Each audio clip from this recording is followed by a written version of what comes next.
Halo teman-teman Wijaya Trading, pastikan kalian sudah subscribe channel ini sebelum menonton videonya.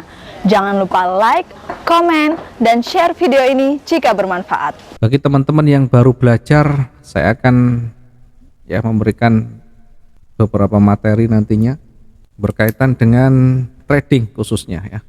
Dalam trading ada beberapa hal yang harus kita perhatikan, ada hal beberapa yang harus kita kuasai. Yang pertama tentu berkaitan dengan platform ya, berkaitan dengan platform. Di dalam dunia trading ada banyak platform yang disediakan. Salah satunya yang paling populer adalah MetaTrader seperti yang di layar, seperti yang di depan. Yang ditampilan ini adalah bagian salah satu dari platform. Ya, ada beberapa platform nanti bisa digunakan. Intinya di platform ini tempat kita untuk membaca pergerakan. Di platform ini tempat kita untuk mencari peluang dan tentu melakukan order di sana. Ya, karena di situ nanti banyak petunjuk, banyak peluang yang bisa kita dapatkan, kemudian kita bisa order, jual, beli, profit, kemudian kalau ada rugi ya di situ langsung ada kerugian. Selanjutnya untuk proses penarikan tentu ada proses berikutnya. Biasanya kalau yang normal itu proses withdraw tarik tunai dilakukan terpisah dari platformnya. Ada yang satu paket, ada yang terpisah ya. Diusahakan cari platform yang terpisah antara entry, antara kita order dengan withdraw dan depositnya. Kemudian yang nanti kita akan pakai, yang nanti kita akan gunakan platformnya adalah MetaTrader. Bagi teman-teman yang belum menginstal atau belum punya di sana, ya silahkan di download, namanya MetaTrader dulu, MetaTrader 4 atau 5, silahkan dipilih ya. Ada MetaTrader 4, ada MetaTrader 5. Bagi yang menggunakan lain ya silahkan nanti disesuaikan. Intinya ada platform yang digunakan ya. Kemudian perhatikan harga. Mungkin teman-teman yang biasa menggunakan TradingView ya untuk menganalisa, untuk membaca, silahkan boleh-boleh saja. Karena intinya kita bisa membaca peluang di sana, dari histori yang ada kita bisa menentukan di mana kita harus menempatkan entry point kita. Perhatikan harga yang tertera di sana. Harga yang tertera di sana logisnya atau normalnya di broker manapun ya tidak beda jauh ya. Kalau terlalu jauh berbeda maka perlu dicek mana kira-kira yang salah atau yang terlalu jauh. Kalau terlalu jauh ya jangan diikuti ya, karena nanti bisa jadi bagian dari permainan. Dengan waktu yang sama, dengan jam yang sama ya, kita bisa perhatikan harga yang tertera di sana. Karena itu kalau kita pengen betul-betul market kita dilempar, artinya market kita benar-benar yang real time, maka biasakan tidak hanya punya satu broker yang dijadikan sebagai pedoman atau sebagai area-area untuk kita entry dan exitnya, untuk ordernya, maka cobalah untuk membuka beberapa broker untuk membandingkan. Tentu broker yang dimaksud adalah broker yang ternama, yang punya jam terbang, yang punya nama yang baik. Sehingga setelah kita memahami platform, tadi ada namanya broker. Ada namanya broker. Broker ini adalah perantara. Jadi mungkin sebagian dari teman-teman yang belum memahami, di dalam dunia trading itu selalu ada broker atau istilahnya apa ya, perantara ya. Jadi yang tadi pertama, pastikan kita memahami yang namanya platform ya. Platform yang kita gunakan harus betul-betul memahami dan menguasai ya. Contoh platform yang sudah populer adalah MetaTrader. Bagaimana cara penggunaannya secara teknis, bisa di googling, bisa dicari di sana untuk memanfaatkan dan menggunakan tombol-tombolnya, atau bisa juga minta petunjuk dari tim. Nanti kalau ada yang betul-betul yang belum sama sekali bisa diberikan nanti tutorialnya.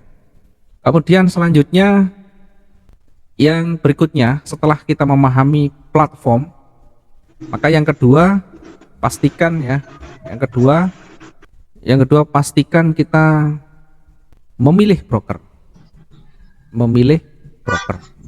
Ya, pastikan kita memilih broker ya, memilih broker. Ya, pastikan kita memilih broker ya, broker mana saja silakan, bebas, tidak ada apa ya, rekomendasi yang paling baik yang mana, tidak ada. Kita tidak merekomendasikan mana yang paling baik karena semuanya ada plus dan minusnya. Bahkan broker lokal yang punya izin Bapepti pun potensi untuk curang, potensi untuk apapun selalu ada. Ya, kita harus benar-benar hati-hati ya memilih broker yang ada. Kemudian selanjutnya dari broker nanti kita akan mendapatkan harga-harga yang real time. Karena itu perhatikan, pelajari baik-baik ya, cari plus dan minusnya. Jangan cari plusnya saja, tapi juga cari minusnya, cari track recordnya, perizinannya dan sebagainya. Dia menjadi perantara, menjadi mitra kita. Kalau mitra kita buruk, nanti kita kena imbasnya. Ya, boleh kita memilih, bebas saja, pakai broker lokal Indonesia atau pakai broker luar.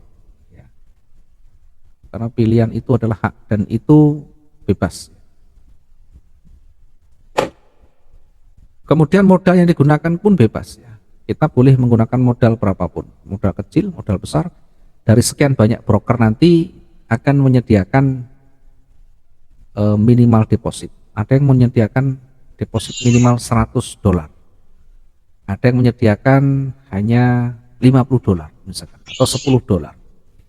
Atau bahkan ada yang menyediakan $1.000 atau $10.000 atau $5.000, macam-macam.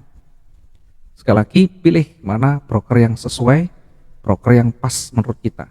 Kita boleh bertanya pada orang yang sudah berpengalaman, boleh kita browsing sendiri, cari nama baiknya, cari track recordnya, kemudian cari pertimbangan lain.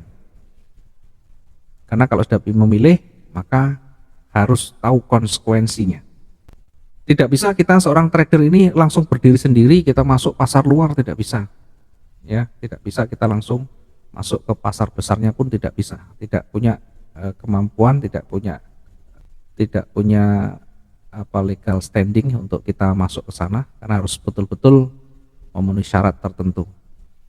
Yang selanjutnya, setelah kita memilih broker, ya, maka selanjutnya harus banyak belajar dengan ilmunya ya, banyak belajar.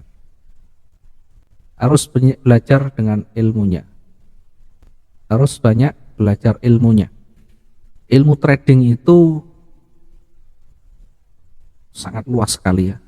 Ya, mungkin bisa jadi kita cocok dengan si A, cocok dengan si B, cocok dengan ilmunya sana, ilmunya sini, boleh, silakan pelajari sebanyak-banyaknya. Dari materi yang kita dapatkan dari mungkin mentor A, mentor B, mentor C, dari buku A, B, C, D, semuanya banyak.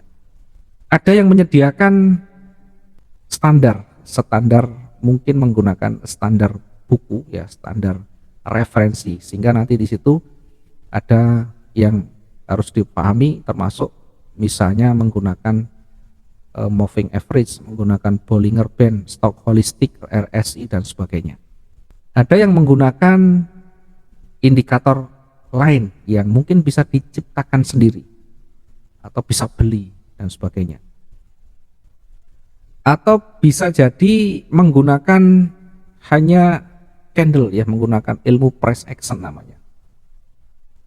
Ya, price action itu ilmu yang didasari ya, ilmu candle analisa yang didasarkan pada pola yang terbentuk dari pergerakan harga itu sendiri, di mana price action ini nanti lebih banyak melihat secara visual candlestick.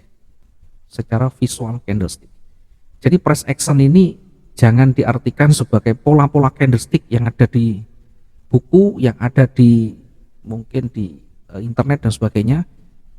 Yang muncul di sana ada pola candlestick, doji, engulfing, kemudian ada harami dan sebagainya. Kalau mereka bagian dari price action, iya, tapi pola candle bukan berarti price action itu sendiri ya. Dia bagian ya, memang bagian. Karena salah satu membaca price action adalah dengan visual. Visual itu dari candlestick, candlestick itu nanti akan membentuk banyak pola di sana. Dan pola itu tidak bisa berdiri sendiri.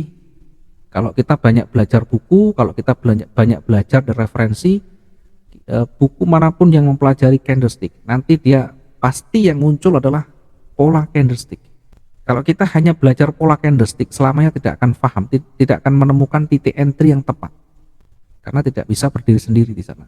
Ada struktur yang membentuk sebelumnya. Ada unsur lain yang harus kita perhatikan di sana. Maka banyak belajar dulu ilmunya.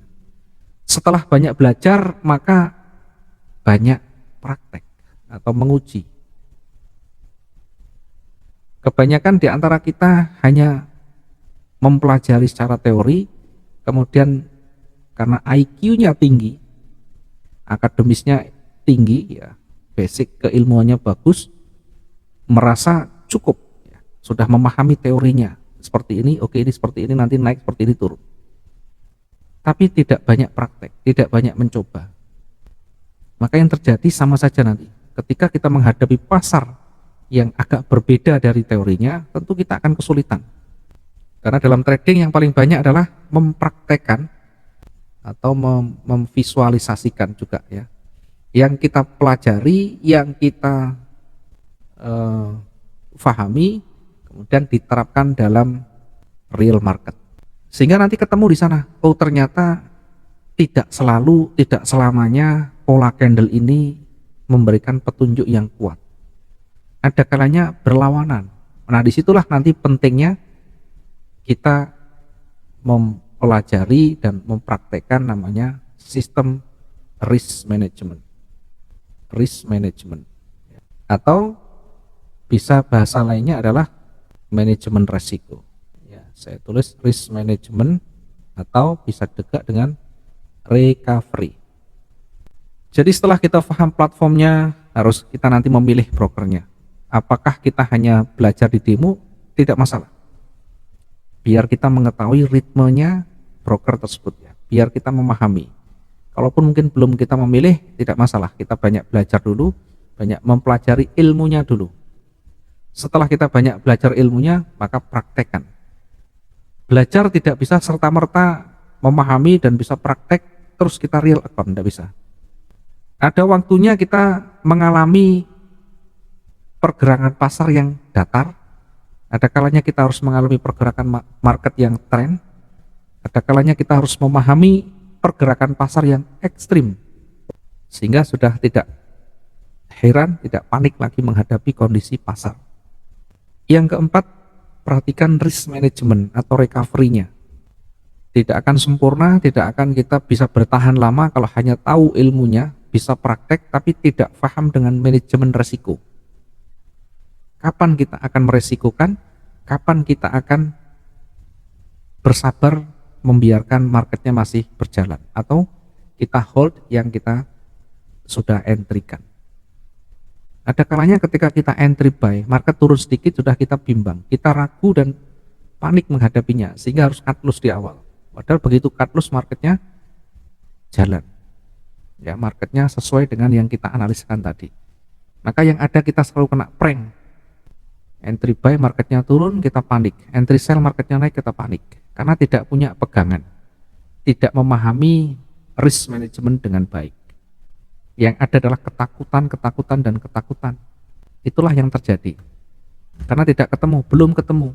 Saya ini mau jadi trader seperti apa? Saya ini mau menggunakan strategi yang mana? Masih mencari-cari, belum ketemu. Ya, kalau kita masih mencari dan masih dalam akun demo tidak masalah. Yang menjadi masalah ketika yang kita punya adalah semangat dan nekat. Merasa yang dipelajari sudah cukup, kemudian kita memaksa diri menggunakan real account.